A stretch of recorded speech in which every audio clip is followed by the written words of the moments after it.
Hello, my friend, and welcome to Wisdom Track.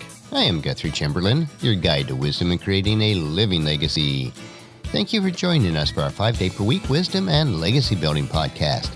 We are broadcasting from the studios of the Big House in Marietta, Ohio, and this is day 944 of our trek, and it is time for Meditation Monday.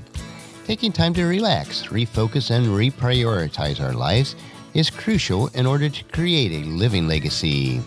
For you, it may be just a time alone for quiet reflection. For others, it may be a time for structured meditation practices. In my life, meditation includes reading and reflecting on God's Word and in prayer. It is a time to renew my mind, refocus on what is most important, and making sure that I am nurturing my soul, mind, and body. As you come along with me on our trek each Meditation Monday, it is my hope and prayer that you too will experience a time alone for quiet reflection and renewing of your mind. Have you ever worked or exercised so hard that your arms were bone-tired and you could barely hold them up? A time where your arms felt like they were made of rocks or iron.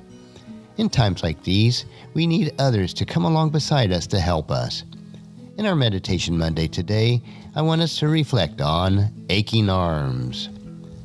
A fairly well-known story in the Old Testament also gives us another examples of someone with aching arms, and this is found in Exodus chapter 17, verses 11 and 12.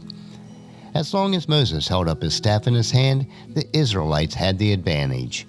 But whenever he dropped his hand, the Amalekites gained the advantage. Moses' arms soon became so tired he could no longer hold them up, so Aaron and Ur found a stone for him to sit on. Then they stood on each side of Moses, holding up his hands, so his hands were steady until sunset. Now I don't know why God required Moses to keep his hands raised when the ancient Israelites were in battle against the Amalekites, unless it was to acknowledge Israel's total dependence on God. Whatever the reason was, it was a smart move for getting a helping hand from Aaron and Ur, as Moses could have never made it through the day by himself. It is also a good lesson for all of us, because none of us can get through a day or life without a helping hand from others.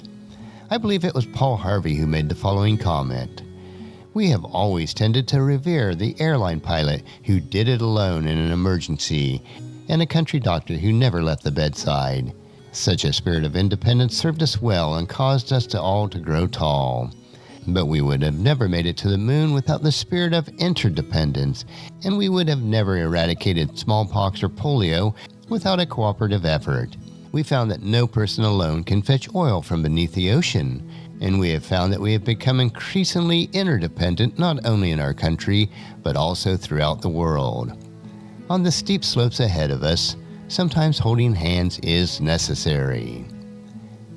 I might also add that in the quiet of our homes with our spouse, children, and grandchildren, and even among our friends, holding hands at times and helping each other is necessary. We need to help each other when we become weak, just as we need help at times when we are weak. This will allow us to encourage and strengthen each other, as we are told in 1 Thessalonians chapter 5, verse 11. So encourage each other and build each other up, just as you are already doing. And that's a wrap for our meditation for today. Next week, we will continue our trek on a Meditation Monday as we take time to reflect on what is most important in creating our living legacy. On tomorrow's trek, we will explore another wisdom quote. This 3-minute wisdom supplement will assist you in becoming healthy, wealthy, and wise each day. And thank you so much for joining me for this trek that we call life. And encourage your friends and family to join us, and then come along with us tomorrow for another day of Wisdom Trek, creating a legacy.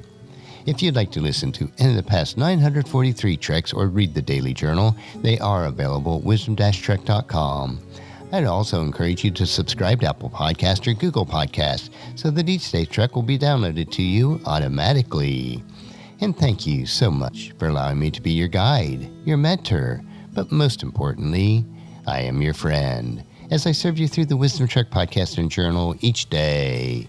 And as we take this trek of life together, let us always live abundantly, love unconditionally, listen intentionally, learn continuously, lend to others generously, lead with integrity, and then leave a living legacy each day.